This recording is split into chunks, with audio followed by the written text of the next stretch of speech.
Hi, I'm Belinda Loscombe. I'm an editor-at-large at Time magazine. Damien Hirst is one of the world's most successful, most famous and wealthiest artists. He's currently filling 11 of Larry Gagosian's galleries with paintings of spots. And we're here to ask 10 questions about that. Mr. Hirst, welcome. Hi. Hi. So, 11 galleries around the world filled with your spot paintings. What about this idea interested you? I was looking at Larry's gallery uptown, and he has on the wall always when he has an exhibition, he has every gallery that he owns with the different artists that are on there printed on the wall. And when I first saw it, I thought I could do, the only artist in the world probably is me, and then the only body of work I could use is the spots to fill all the galleries. So I guess it was a sort of perverted megalomania idea. You have actually only painted 5, is that right, of the spot paintings yourself? Actually, looking around the show, I think it's probably closer to 25. 25? How far can you go with the whole kind of outsourcing idea of getting, it's not like you're the only artist that does that, it's familiar, but could you take them to Sri Lanka? Could you train people in, like American corporations do? Well, as an artist, you've always got to believe that you can train anybody to make them, because if you're harnessing other people's, talents, I paint from photographs as well, very realistically, and I've always been very careful to not hire somebody who's an absolutely brilliant painter in their own right, because then you kind of rely on their own talent, whereas it's much better to just, believe that anybody can do this and you have to train them. So you're saying you hire numbskulls? Somebody paints you something and sorry, you are way too good. You've got to be able to pick up a brush, you've got to be able to paint. I think just basic skills, you just work with people with basic skills. The security guard over there asked me, what do the circles mean? And I was like, well, I can actually find out for you if you... Well, you can say the red ones mean love, the white ones mean purity, the black ones mean death, the blue ones are about the blues, the green ones are about jealousy. Are you making this up as you go, or is this actually something you've thought about? In any kind of art, it's like, I make art, words are not really what it's about. Adequate to describe it. What does it mean to you?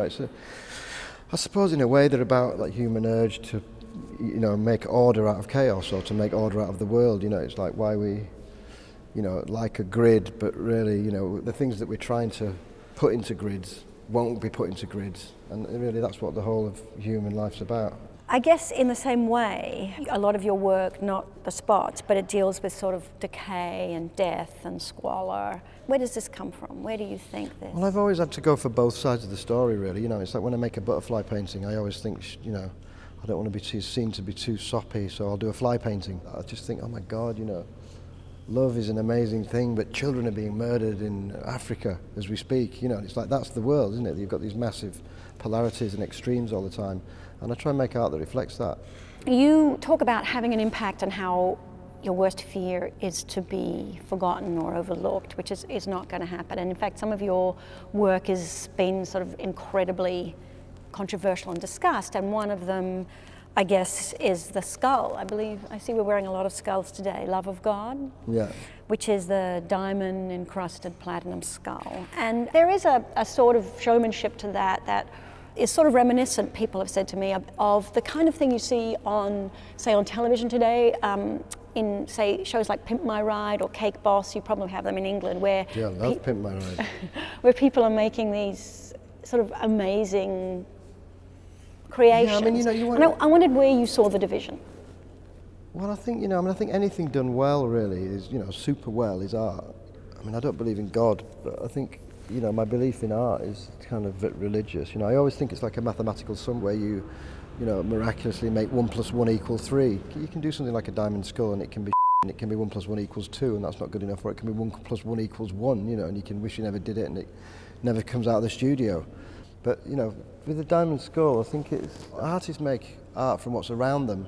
We've just had, with all these boom times and everybody buying art and loads of money. Beyond my wildest dreams, I had no money when I was a kid. Mm-hmm. So to be in that situation was kind of nuts, and really the diamond skull was the only thing I could come up with to make. It kind of scared the hell out of me, but it dawned on me that, I was in the position of emperors and kings, where you spend millions on fabricating something, I hate to say it, but I think it's a lot harder for artists to make money, to make art when you have money, really. Oh, I was going to ask about that.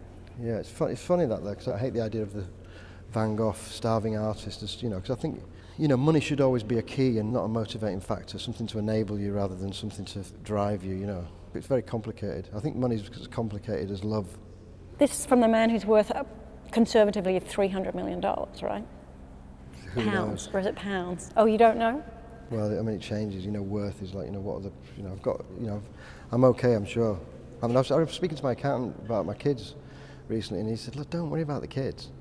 And I was like, saying, but you know, you can't, you know, if you don't have that kind of background, if you're not born into money, you always worry, you know, you can't help it. So you're not going to ballpark it for me? $300 million. Dollars, not pounds? Pounds, maybe? Pounds or dollars. That's always good, isn't it? The pounds-dollar switch. Yeah. It's kind of the same thing, really, these days. It depends if you've got to sell everything in a fire sale, doesn't it? Mr. Hurst, thanks very much. Thank you.